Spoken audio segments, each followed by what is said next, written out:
Well, good afternoon, everyone, and welcome back to our daily briefing. We're going to begin today with our daily medical update from Dr. Ezike. Doctor?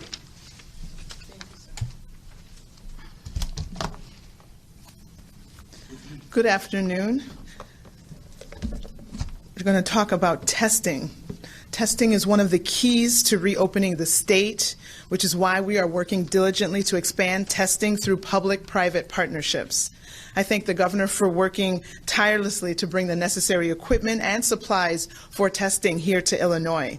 Testing leads to quick identification of cases, quick treatment for those people who are identified as positive, and immediate isolation of individuals that will help prevent spread. More readily available testing will also help us determine if close contacts to the confirmed cases have been infected. Testing is also important for the bigger public health picture so we can hone our mitigation efforts, do targeted interventions, and learn more about how the virus is spreading and to whom. Knowing who is infected is critically important, which is why we are asking everyone who was tested to make sure they fill out the information on the form completely. The form asks for important information such as age, gender, race, ethnicity, county of residence, occupation, the clinical history surrounding your situation, recovery and exposure information. Gathering this information helps inform our strategy, helps us to understand who is getting affected and in what areas of the state. It helps us to stop spread and provide support and assistance to communities that are identified as needing it most. People who can be tested includes anyone who has symptoms like fever or shortness of breath, chills, loss of taste, loss of smell, sore throat, but also without symptoms if you work in a healthcare facility, if you work in a nursing home, if you work in a correctional facility like a jail or a prison. Added to that are the first responders, whether paramedics, EMTs, firefighters, law enforcement, people who support our critical infrastructure, such as grocery store workers, people who work in pharmacies, restaurants, gas stations, public utilities, childcare, and sanitation workers. We also are including those who have underlying health conditions, and in the near future, as we start to think about elective surgery, those who are having elective surgery. Again, testing and comprehensive information will help us end this pandemic sooner. Regarding our numbers here in Illinois, we are reporting 2,563 new cases of COVID-19 here in Illinois, for a total of 52,918 cases.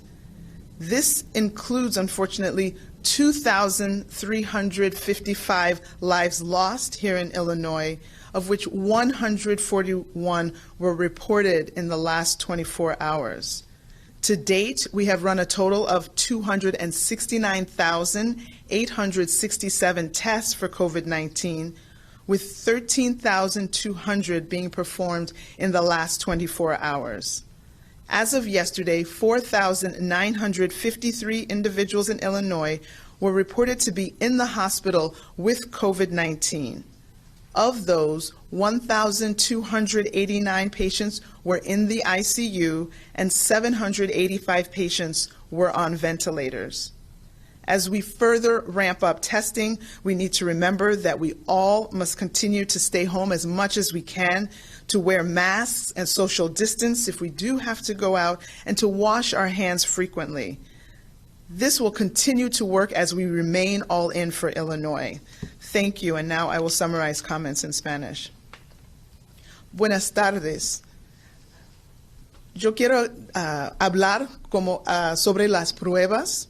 Las pruebas son una de las claves para reabrir el Estado.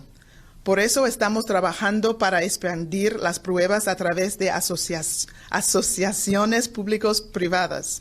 Agradezco al gobernador por trabajar día y noche para traer el equipo necesario para hacer más pruebas en Illinois. Las pruebas manejan la identificación de casos rápidamente, tratamiento rápido para personas que son positivas y aislamiento inmediato de las personas que ayudará a prevenir la propagación. Las pruebas más fácilmente disponibles también nos ayudará a determinar si han infectado los contactos cercanos a casos confirmados. Sabiendo quién está infectado también es muy importante.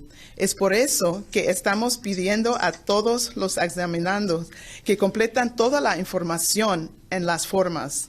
Las formas solicitan información sobre edad, sexo, raza y etnicidad, condado de residencia, ocupación, historia médica, recuperación y información sobre exposición. Colectar esta información ayuda a informar nuestras estrategias para ayudar a detener la transmisión y traer apoyo y asistencia a las comunidades que más lo necesitan. Las personas que pueden hacerse la prueba incluye gente que tenga síntomas como fiebre, dificultad a respirar, escalofríos, pérdida de sabor o pérdida de oler y dolor de garganta, pero también la gente que no tenga síntomas y trabaja en un centro médico o correccional como un cárcel o una prisión.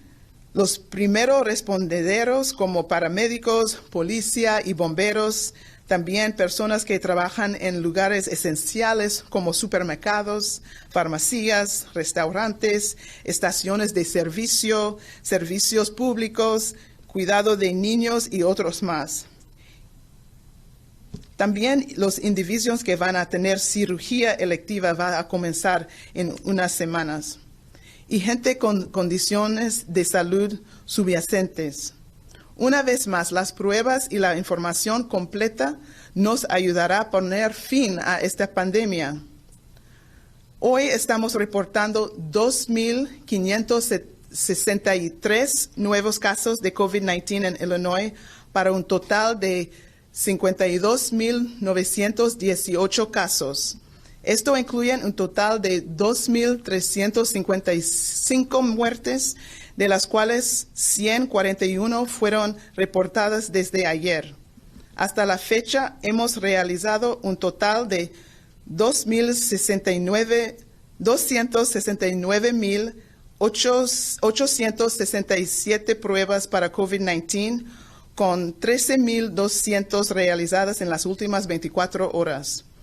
Desde ayer había 4,953 personas en Illinois estaban en el hospital con COVID-19 y de ellos 1,289 pacientes estaban en la unidad de cuidados intensivos y 785 pacientes estaban en ventiladores. A medida que avanzamos en las pruebas, debemos recordar que todos debemos seguir en casa todo lo posible, usar máscaras y distancia social si tenemos que salir, y lavarnos las manos con frecuencia. Esto solo funciona si estamos trabajando juntos. Muchísimas gracias. And with that, I will turn it over to Governor Pritzker. Thank you. Well, testing, tracing, and PPE are key to our ability to reopen our economy and keep people safe. That's why you've heard me talk so much about them so often. Today, I want to focus on testing, and I'm proud to be joined by Jose Sanchez, the president and CEO of Norwegian American Hospital, who's been a wonderful partner in expanding testing access in some of our most impacted communities. Last Friday, when I gave my last update on testing, we had just marked the first day that we'd passed our first major milestone of 10,000 tests per day, a number that we've continued to meet every day since, including today, with 13,200 tests in Illinois over the last 24 hours. Accomplishing a goal of expanding testing involves much more than just a machine to run tests. A lab needs the raw materials that are necessary to sustain and increase our testing output. And when this pandemic hit the United States, it became immediately evident that our nation just doesn't produce enough of these raw materials to meet the medical need. With limited assistance from the federal government, Illinois had to do something it has never done before: aggressively assemble supply chains to acquire the needed materials, such as testing swabs, to allow us to take a specimen from you, and such as viral transport medium, or VTM, to allow that sample to be transported safely to a laboratory, and reagents, which are the chemicals that allow a testing machine to actually run the tests. When we began, all three of those raw materials were in extreme shortage across the world. Our procurement teams have been hard at work competing for those raw materials against every nation and every state in the open market. And so far, we're succeeding. Our research universities developed our own VTM, which is relieving pressure to acquire it on the open market. As we've worked to expand testing, we've made it a priority to partner directly with organizations to test people in many communities across the state. We're working with trusted establishments such as community health centers and hospitals to reach our most vulnerable residents. We've increased the number of public testing sites to 177 across the state. That's up from 112 sites last Friday. Tests at these locations are entirely free, and they're available in every region of the state. I'll announce them by IDPH region here, as I did last week, but you can always go on our website, coronavirus.illinois.gov, and explore our interactive map of testing sites to find the one that's closest to you. The sites are 19 sites in the Rockford region, 9 sites in the Peoria region, 8 sites in the Springfield region, 5 sites in the Edwardsville region, 33 sites in the Marion region, 10 sites in the Champaign region, and in Cook County and the Collier counties, 41 sites in the city of Chicago, 22 sites in the southwest suburbs, 8 sites in the west suburbs, 11 sites in the northwest suburbs, and 11 sites in the north suburbs. More partner hospitals, clinics, and federally qualified health centers are coming online all the time. And I'm proud to announce that we will be adding 2 new drive-through testing locations, bringing our state-run drive-through facilities to 7. In addition to our existing locations in Markham, Bloomington, Harwood Heights, Rockford, and Aurora, the 2 new drive-through sites in Waukegan and in East St. Louis will be open next week.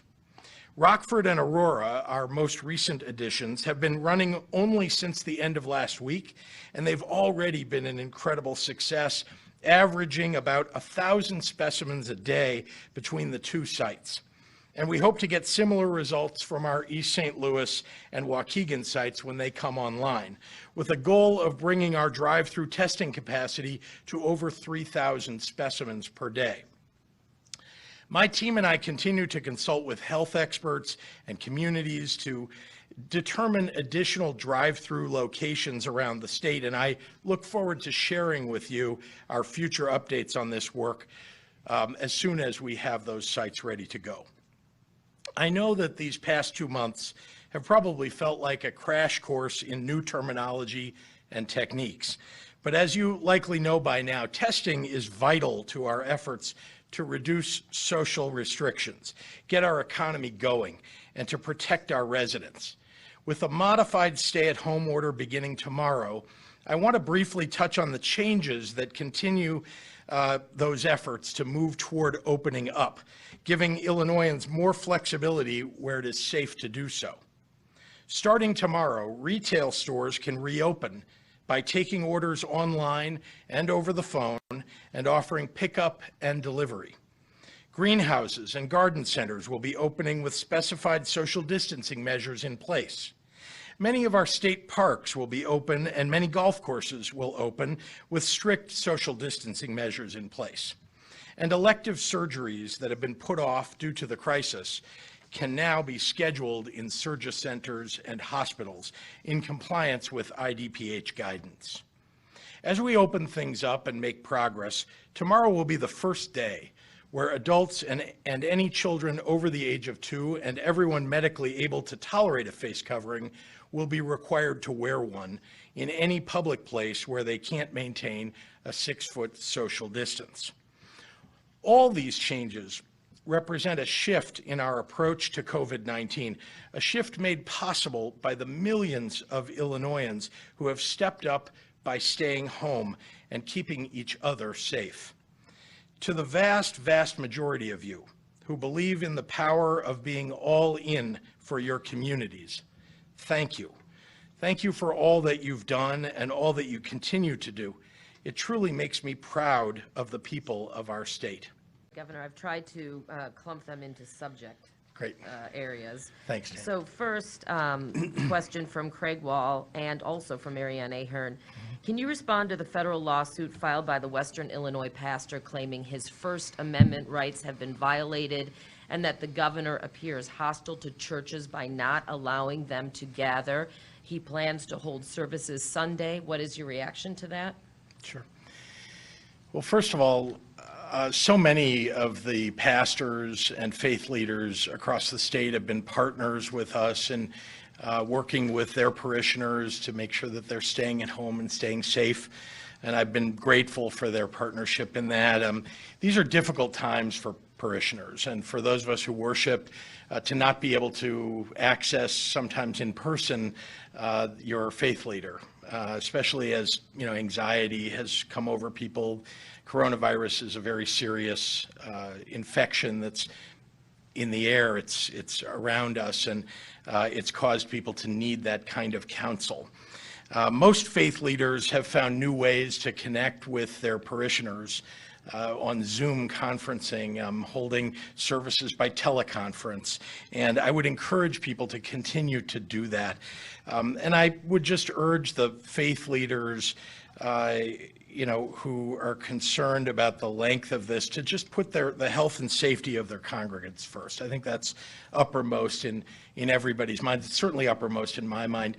And I would have everybody focus on the fact that we're still climbing this ladder of hospitalizations and ICU beds being filled. And until we get to the other side, even according to President Trump's plan, we really can't begin to open up until we have 14 days of down cycle of those numbers. And so, we'll continue to work at that and make sure we do the right thing following, the suggestion of the president's plan. But reaction to the lawsuit specifically and the charges that his First Amendment rights are violated, and really how far will you go to enforce the stay at home if he says he's holding services Sunday? We've asked everybody to do the right thing, and as I say, parishioners and their pastors really have done the right thing across the state. So, this person is, it's a bit of an outlier, but everybody has the right to sue. And, we've seen in multiple states now, people have filed lawsuits on various things having to do with the stay-at-home order. But we're going to keep doing what we need to do to keep people safe. Well, to that, we'll stay in this general subject matter because there are a lot of questions about this. A question from Greg Bishop at Centered Square. Several counties have either a sheriff or a state's attorney saying they won't enforce your orders. Why should other counties think your orders are enforceable if other areas are refusing to enforce? Again, I would point people to the fact that people are still getting infected. More and more people are ending up in the hospital, and more people are dying. We had 141 people die today, and not all of them were in Cook County or Chicago. Some of them were in downstate Illinois. And it's important for us just to pay attention to the fact that until we get to the other side of this, once again, I would point to President Trump's plan and their suggestion put together with national experts that we really need to be extraordinarily careful until we begin to see those numbers subside. But I have to follow up, and that is if people are starting to push back and saying, well, we're not going to enforce this, we're going to let people get away with going to church, for lack of a better phrase, by the way, those were my words. What are you going to instruct state police or enforce state's attorneys and district attorneys in various counties to double down? Or no?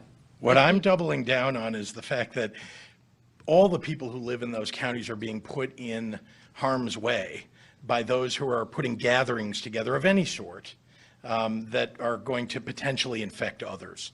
And I'm doubling down on the idea that the health and safety of the people of those counties and of all across our state is at risk when people don't follow the recommendations of the scientists, the doctors, the epidemiologists who are telling us that until we see a subsidence of these hospitalizations, of infections, you heard there are more than 2,000, I think 2,500 infections detected today, and that's just a small fraction of those people who are in fact infected who don't know that they are because we haven't been able to test everybody. But we know that there are many, many people out there that are pre-symptomatic, asymptomatic, and yet have coronavirus. So if you put one of those people in a room full of parishioners, you run the risk that you're going to get a kind of exponential run of this disease, of this infection rather, through a crowd of people that you love and care for. But I guess what I'm just directly asking is, on behalf of all these folks, is will there be repercussions if there is a blatant defiance in other counties of your stay-at-home order? Nobody's going to, run in and break up a gathering of churchgoers at that moment. But I will tell you that there are consequences, of course. The state has the ability to enforce orders, but we've been looking to people to do the right thing, and they should do the right thing. And I think the parishioners, by the way, ought to do the right thing and ask those who are faith leaders either not to hold those services or simply ask that they have something online that they can connect to rather than the potential for being infected. Last question in this broad realm for now, and then I'm going to move on to another subject matter. This is from Amy Jacobson, who writes verbatim, "Smart public policy is not doing only what scientists say. You as the governor have the power to convene Illinois lawmakers, some who are not pleased with the 30-day extension. Don't you think other voices from around the state representing their constituents need to be heard as well? Does the legislative branch have any role to play in this crisis, or does the executive branch have total control?" Well, if Amy had read the executive order, she would see that the legislature has the ability to meet. It is an essential, organization, and under the executive order. I know that it's very difficult, and I've said this multiple times, to get 177 members of the legislature plus their staffs together somewhere. That doesn't mean it can't be done. It just means it's extraordinarily difficult, especially with all the processes of the legislature. But this is something the legislators themselves will have to work out. Moving on to another subject, at least for now. There's a series of questions about unemployment, several from my newsroom, my colleagues, several from other newsrooms. So I'll start broadly with questions from ABC 7. Every newsroom is still getting dozens of complaints from concerned people who are having trouble, in a lot of cases, simply getting online to certify, who are hitting roadblock after roadblock on the phone system. Any specific progress you can report in terms of overcoming those obstacles, and any specific online updates that you can give us? Yeah, our online capacity has improved measurably. There's no doubt the system started out unprepared for this unprecedented level of filings.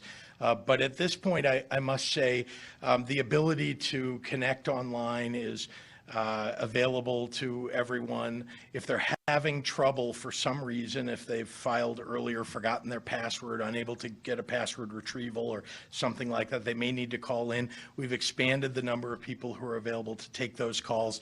There's no doubt there are also people who no longer qualify for unemployment because either they filed a fraudulent form earlier, or there are some challenges to the veracity of certain aspects of the forms that they filed.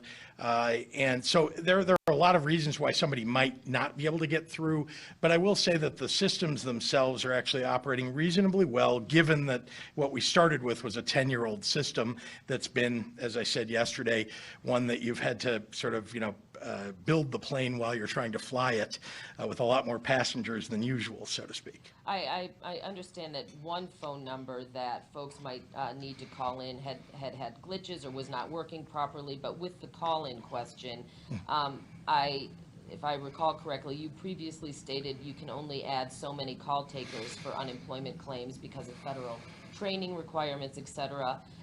Why not redirect and train other types of state employees like, Department of Motor Vehicle workers, et cetera, to help process unemployment claims while they can't do their regular jobs right now? Is that something that you can do and should do? It could have been done, but it would have had to start a while ago because the training that someone gets to work at the Secretary of State's office is very different than the training that it takes under federal guidelines to work at an IDES office to take an unemployment claim. Is it something, though, that you could start that process now, being that we could be weeks? Oh, we've moved people. There are many more people answering phones today than there were when this whole process started. There's no doubt about it. And we continue to try to build on that with IDES employees. But I will say that that department has, over many years, not been funded particularly well. The systems haven't been upgraded. So it sort of started out in this difficult situation. There aren't a lot of resources, people to draw upon, but we've drawn upon everyone that we can within the department to bring them all to the front lines to answer these. It's very difficult. I must say many of them are working overtime, weekends, and so on to get done what they need to. And I will say that we've processed many, many claims. I think you may know, I talked about it a little bit ago, that more than 800,000 claims have been processed already, which is a ginormous number. It's a significant multiple of any time before, even back in the Great Recession. So we're actually at a decent point at IDES getting claims processed, and people that are have had extraordinary difficulty now should be able to get through. And is there a virtual unemployment call center, if you will, now? Is that up and running where staffers can work from home? Is it still in the works? And if it is, when will it open? We have IDES employees working at home, and we have an offshoot for people who have questions that aren't of a nature that require that federal training. That is a separate call center effort that we've been setting up. From my colleague at CBS2, Tara Molina, she did a story yesterday about KeyBank, which provides the debit cards for folks free of charge, but there have been some serious issues with those debit cards in that people aren't getting them in the mail in some cases, and then they have no recourse. So her question, a couple of them, we continue to hear from those people having those issues. They're waiting on KeyBank's line for help with the debit card or holding for IDS or on the line for IDS for hours with no answer. So what can you do to help those people through action taken directly with IDES and KeyBank? What is the nature of the state's contract with KeyBank? And have you put any pressure on KeyBank to make this better for Illinois and to up their game? Yeah, so I think the answer is really the same, and that's that IDES has this relationship with KeyBank and is, in fact, working with them. They're a partner, to the extent that you put pressure on partners to operate better, faster, more efficiently. That is what IDES is doing with KeyBank, and I absolutely encourage people to continue to connect with KeyBank when they're having trouble with those cards, because they are issued by KeyBank, and IDES is attempting to get them to work out all the glitches and make sure that people's calls are answered. So IDES is aware, now you're aware. They are, that yes, there are problems. absolutely. Yeah. Okay, one last question on unemployment from me. You brought it up. I'm doing a story on it again today about penalty weeks. I know that one state lawmaker in a working group yesterday, and I understand all the reasons for penalty weeks, although many will say it was a mistake, it was misunderstanding, but they're hurting, as you know, these folks. Yeah. She discussed the possibility of looking into legislation to waive penalty weeks or defer them, which would be a process. But again, do you have any thoughts on if that is something that should be vigorously pursued? Yeah, it's certainly worth looking into. I would tell you that the federal government has to make changes to its rules in order for that to happen. But I think if the legislature wants to take this up and pressure the federal government to make changes, that's absolutely within their purview today. I know some other states are doing that. They're looking at that. Okay, moving on. Marianne Ahern, says, Indianapolis and Marion counties folks in Indiana announced that even though the stay-at-home order in Indiana has not been extended, so in other words, it lifts tomorrow, Marion County has announced it will not lift its own stay-at-home order until May 15th. Could there be similar protocols in Illinois? So there are other orders that exist in Indiana and other states, and it is true that a county or even a local government can have more stringent rules than the state has imposed, and that is what's going on in Indiana and in some other states. And I know that there are places like here in the city of Chicago where there are some more stringent rules than we set out from the state imposed upon the city of Chicago. I mean, that the city has imposed upon itself. From Elizabeth Matthews at Fox regarding the Indiana stay-at-home order. So with tomorrow being May 1st, as of right now, some businesses are planning to reopen in Indiana. For example, some shopping malls, some that might not be far from Illinois' border. What do you tell Illinois residents itching to get out of the house, drive across the state to enjoy some shopping or something else that is open there that is not here? What would you say? Listen, there are always going to be opportunities for people to, avoid the rules and to gather in, large groups. What we've told people, and you've seen pictures of parties like in the city of Chicago happening where people are doing things that they shouldn't be doing and that we know are dangerous for them. And I would just say that people need to use the common sense that Mother Nature, God gave them, to not gather in those places, to wear masks, to keep 6-foot distancing, to not participate in activities that will put themselves and, very importantly, their families, when they come back from those places, in danger. Dana, how many more do you have? I have one. I'm trying to be as organized as I can. 1, 2, 3, 4. Okay, can we make them quick? Oh, I'm trying. We have like 40 online. And I'll try to Okay. give a quick answer. All right. Some are quick questions. This one I'm reading from Michael Coolidge, WROK radio in Rockford. He repeats some of the things we've already discussed about other counties not enforcing. But I'll get to his question here where he says, do you still, what do you say, I'm sorry here, gosh, I've lost my, blah, blah.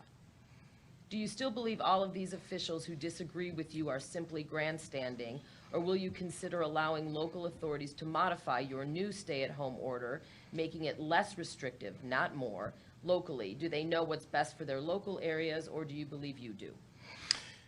Well, let's start with it. When he says all of these local officials, there are a few, and we've talked about them before. What we've tried to do is to follow the science, and I would encourage those who are thinking about breaking the rules to follow the science too. Again, what we know is that people put themselves at risk when they don't wear masks, when they gather in large groups. We know that people who are going from place to place and who are asymptomatic and not following any of the social distancing are putting other people at risk. And we know that in Illinois, we've seen the number of infections that come from one person who's infected go down over time, right? How many people get infected from the one infected person has gone down significantly over time. That's not an accident. It doesn't happen by nature that it went down. It went down because people stayed at home. It's because people are following those social distancing rules. And so I would just suggest to anyone that is considering breaking those rules that they're really putting their citizenry in danger. And I would just point out also to those in Rockford, since he's from WROK, unfortunately, Rockford is a hot spot in the state. Winnebago County has quite a number of infections, and it's something that we're watching very closely, and it's why people who live in that area and in the surrounding counties need to be extraordinarily careful. And related, can you comment on the 5 Republican congressmen who sent a letter to you asking for regional reopening, and you perhaps, I believe, had a conversation with them as well, and can you characterize that? I did. Actually, we had a terrific conversation. It was the entire congressional delegation. I heard from, I think, 3 of the 5 congressmen who spoke up and had questions, 3 of the 5 Republican congressmen. It was a good dialogue. And I don't disagree with them that different areas of the state require different rules during this time. And that's why we made some changes. You see in this new executive order that goes into effect tomorrow, the state parks are not in, Cook County and Chicago, right?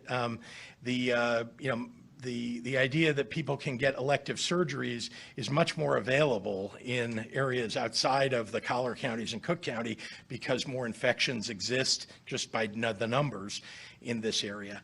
And so elective surgeries, state parks, golf courses, and so on, many of the things that we've opened up just in this executive order that only is in effect for a month here is an indication indeed that of my recognition and our recognition that it's different from one area to another. And we'll be talking more about that as we put forward plans for reopening.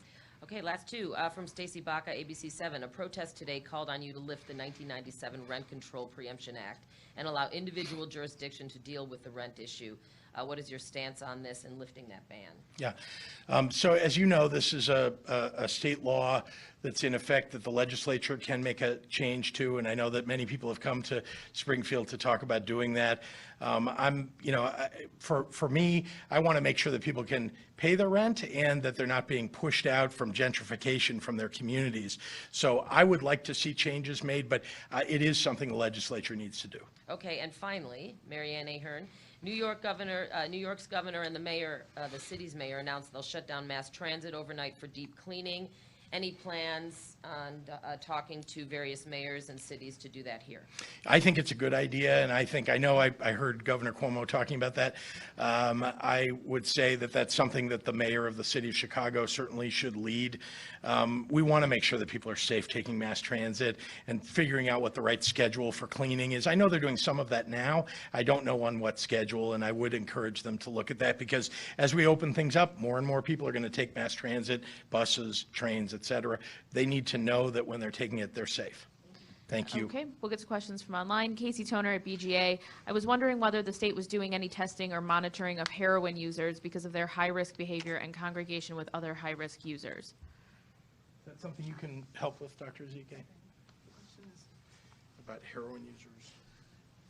So I have heard from different substance abuse homes who are providing, recovery support.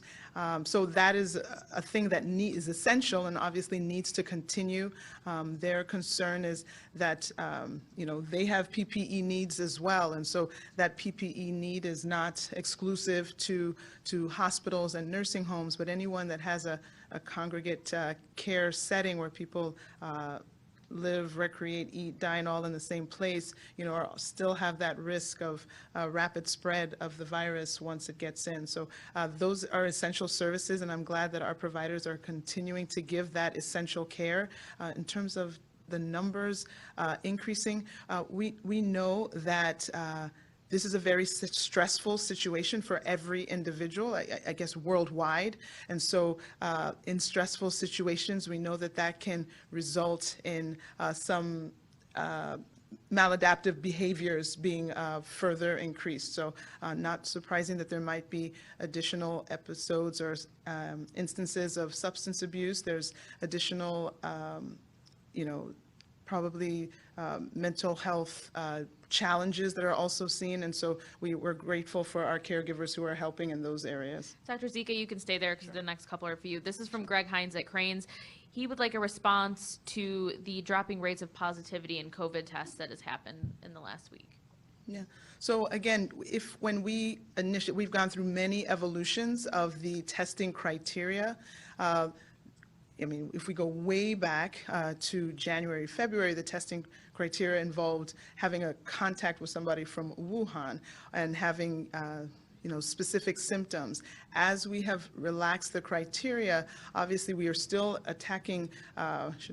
we're still targeting our high-risk individuals, people who are on the front lines, if you will, working in a grocery store or a pharmacy.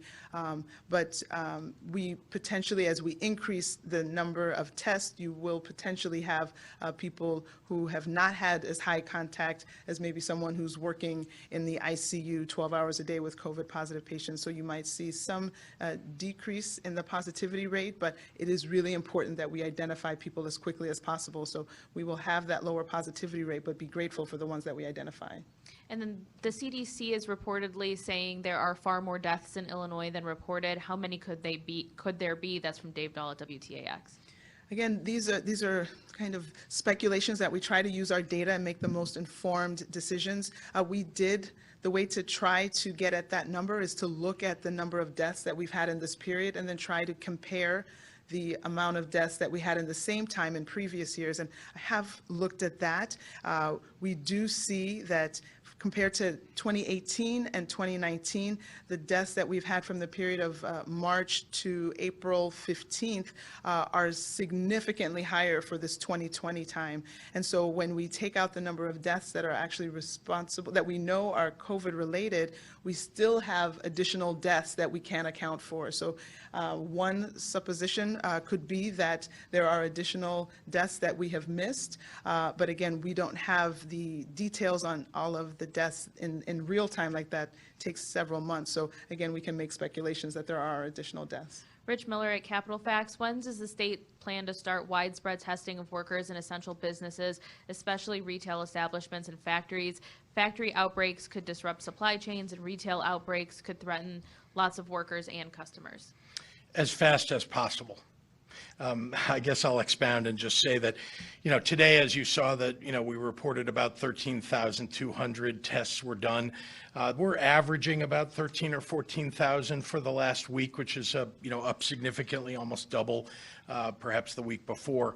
And we intend to continue to do that. Remember, we have 6 million workers in the state of Illinois, and although we wouldn't be able to test every worker every day, you do want to have the ability not only to surveillance test, but also to target your testing to the most vulnerable communities and people who work in those vulnerable settings, not to mention those who live in vulnerable settings. So, the numbers need to significantly increase before we can actually test many more people. What we can do, though, however, is make sure that as we reopen these facilities, speaking of, I think manufacturing was on that list, that we're keeping people 6 feet apart, that we're, doing our best. Everybody should be wearing a mask.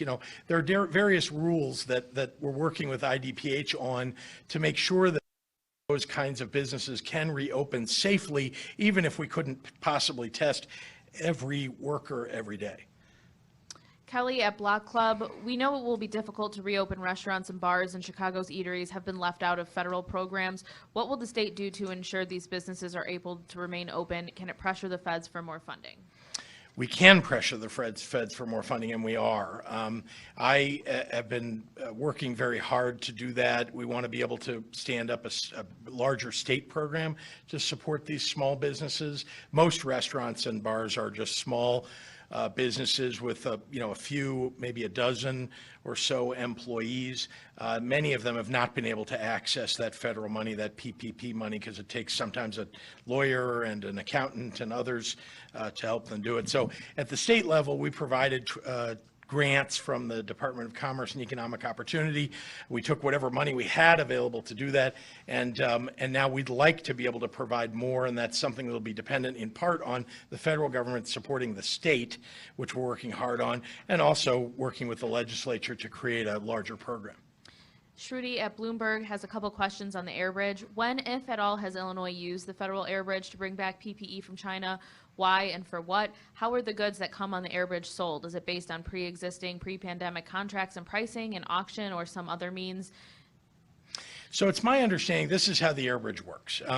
It is not intended to bring goods to the state of Illinois or to the city of Chicago. That's not how the air bridge works. How it works is it was designed by the White House to, and we say air bridge, it's cargo planes.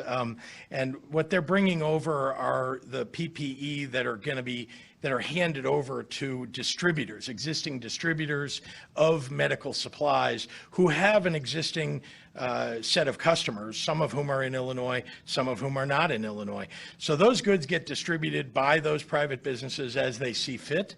Also, some of the air bridge capacity is bringing over PPE that's going to the federal stockpile, and the needs of the federal government are military, for example. So that just, I want to clarify for everybody, the air bridge really does not supply the state or local governments. This question is from Carter at WAND. According to DOC, Governor Pritzker has commuted the sentence of 20 inmates. Of those 20, 8 are murder or involuntary manslaughter. Of those 20, 6 of those are serving life sentences. And of that 20, 11 had years left on their sentence. The governor has said in the past most of the people being released, they would have 3 to 12 months left, but the DOC documentation says differently, with some having several years. Can you explain why there is a discrepancy, and with such violent criminals being released, how do you ensure public safety? When commuting sentences, has the governor himself reviewed the recommendation from the PRB, or does he sign off on recommendations without reviewing the file himself? Seems like there's some confusion over what clemency and then release is. So. Right.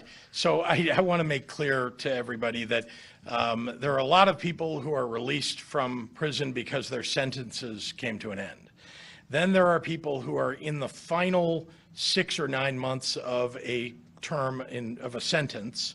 And we've had the Department of Corrections director looking at only nonviolent offenders and seeing if there are opportunities at this moment to release people early on good time, so that we can allow people who are nonviolent offenders to have a slightly shorter sentence, but for the purpose of making sure that we're keeping the staff at corrections and the prisoners themselves safe.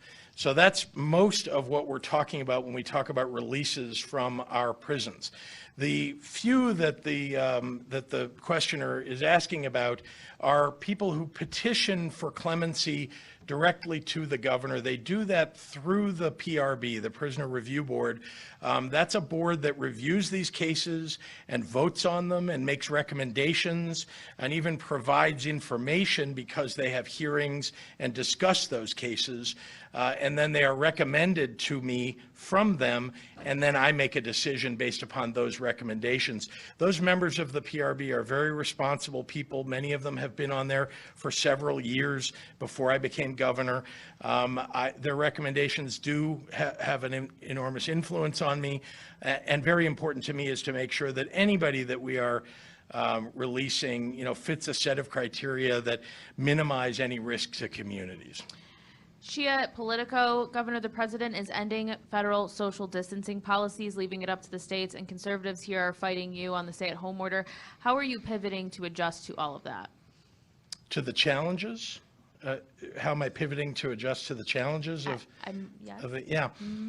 Look, we're staying the course here of making sure that we're keeping an eye on the health and safety of every Illinoisan, wherever they live, whether they live in, far southern Illinois in Cairo or in Vienna, or, live in Freeport or Rockford, and everywhere in between. And guess what? Just because they don't live in Chicago or Cook County or the collar counties does not mean that people are not in danger. And that's why I've been very careful looking at the numbers all across the state by region to make sure that as we look at reopening, we're extraordinarily focused on the details of each region. I've listened to many mayors.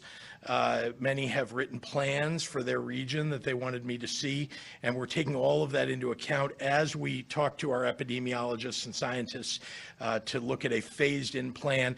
Reminder to everybody that it was actually the White House that put out at least the first plan that I had seen that looks at, when and how could you reopen the nation's economy. And again, a reminder that what that plan put together by the president under his leadership and Vice President Pence's says is that an area has to reach a peak and then have 14 days of reduced numbers, hospitalizations, et cetera.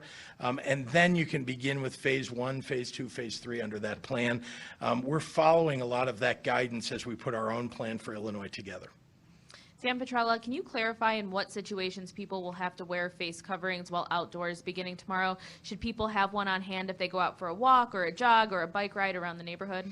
I would suggest having one on hand. Again, it could be a T-shirt that's made into a face covering. It doesn't have to be a specific surgical mask or other kind of mask, but something that covers your nose and mouth.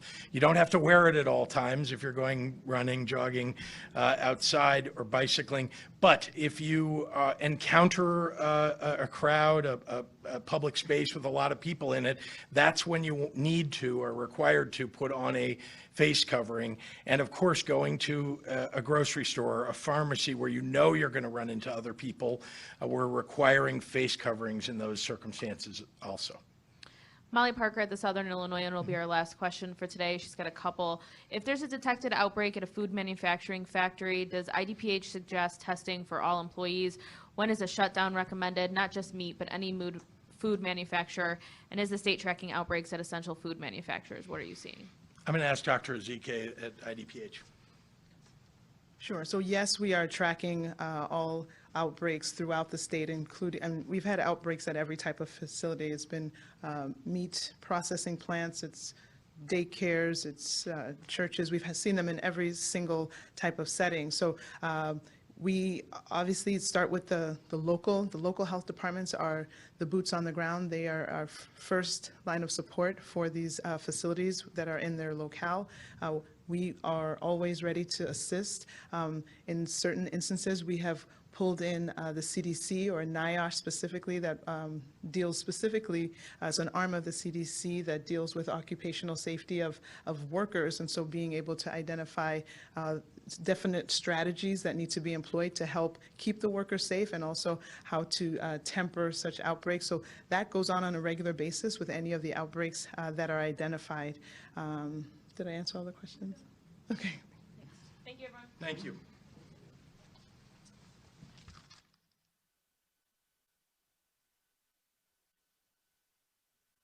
Thanks for watching, and if you haven't already, please consider subscribing to our channel.